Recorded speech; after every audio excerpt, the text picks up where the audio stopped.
All right, folks, this is something that I think is going to be the game changer for competition in a 22 action using AICS pattern mags. For those that know, Voodoo mags tend to have issues with feeding, and it's been notorious for that with the Voodoo action or those that have clone actions that use the Voodoo mag. So I developed a patent pending system. We just got the okay to talk about it and kind of go over it. But essentially it is a what I'm going to call a mag buffer system and adapter. It can be accessed through the mag well, very simple, by removing just a simple this is a 5/16 it's a little Allen screw here. It's a tapered screw.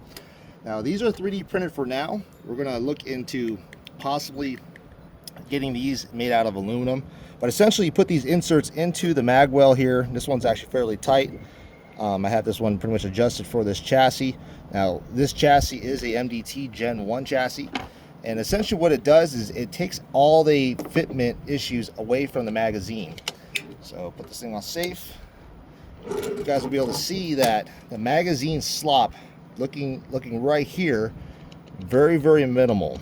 Okay, even preloading the magazine, pushing it forward, putting a lot of pressure, it's not dipping the mag down. That's going to allow for more reliability in feeding. So with it on safe, you can see that I could pull the mag and I could still feed around in there. So that's going to be the reliability of this mag buffer system, and also allowed me to adapt other platforms like a CZ457 or Tika T1X mag into a Remington 700 footprint and 700 chassis. So even with the mag, let's see, pulling off to the left here, you can see that there's still no problem feeding from that mag, or even on the right here. So we'll take the buffer system out and I'll show you guys the slop on most actions. Now this is pattern over basically a lot of the clearances and tolerances on other actions like the 40X or the Voodoo or the Rim-X. I took account of all those tolerances and kind of seen, what are they doing. So this mag system is going to allow me to basically situate and make these little buffers. These are, again, maybe made out of aluminum or in Delrin, possibly just maybe 3D print, who knows. We'll see what you guys think. But it's very snug fit. You can see how it's very snug around the neck of this AICS pattern Voodoo mag. It keeps it from moving. Now with this removed, now you'll see how much slop there is. And this will be basically simulating a traditional chassis that doesn't have any adjustments. You can see now on top how much play there is. I could also now dip the front of the mag, right? So if I was in a match scenario, I dip the mag down, you can see that it wanted to jam up there.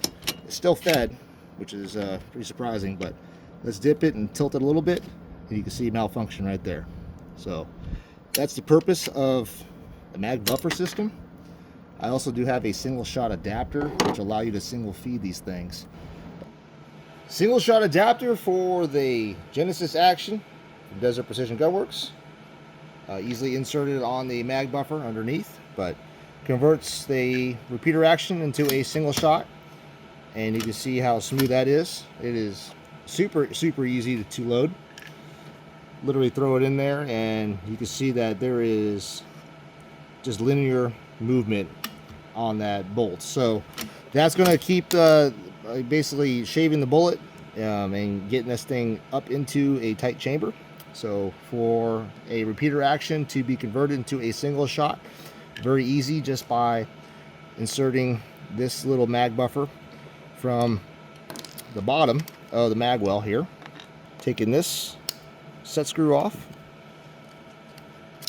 that comes off, push the mag buffer out, and you can see how easily it is to install it. The benefit of the magazine buffer and adapter system, patent pending from Desert Precision Gunworks, and you guys can see it's converts into a single shot action.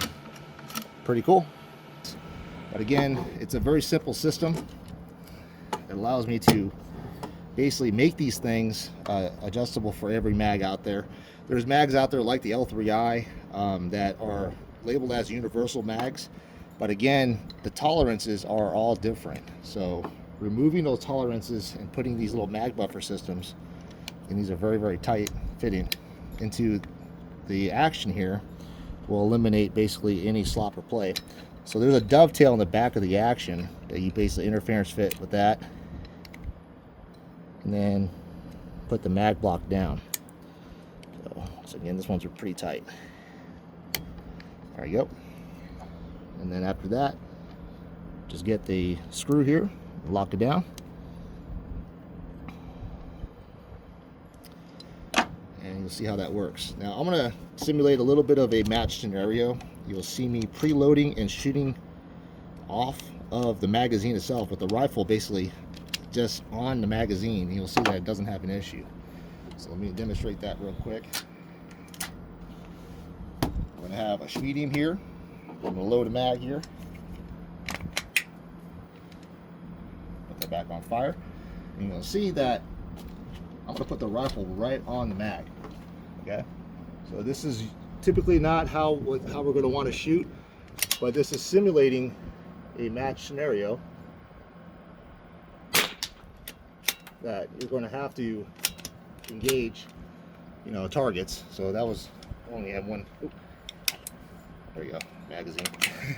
So Voodoo mag, if you don't load it right, you will get a malfunction. But you can see that I'm preloading on the magazine, no problem feeding.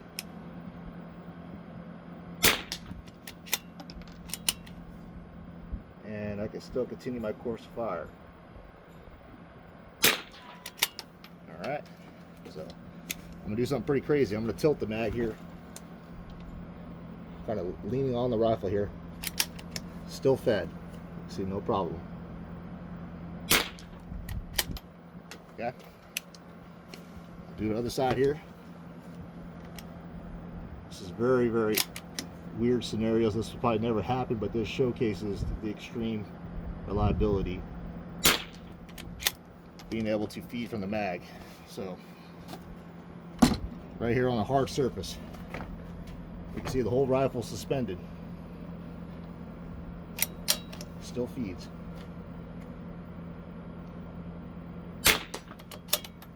So there you go, quick little demo on the mag buffer and what I think is going to change what we think about and how we operate our competition 22 actions. Let me know what you guys think.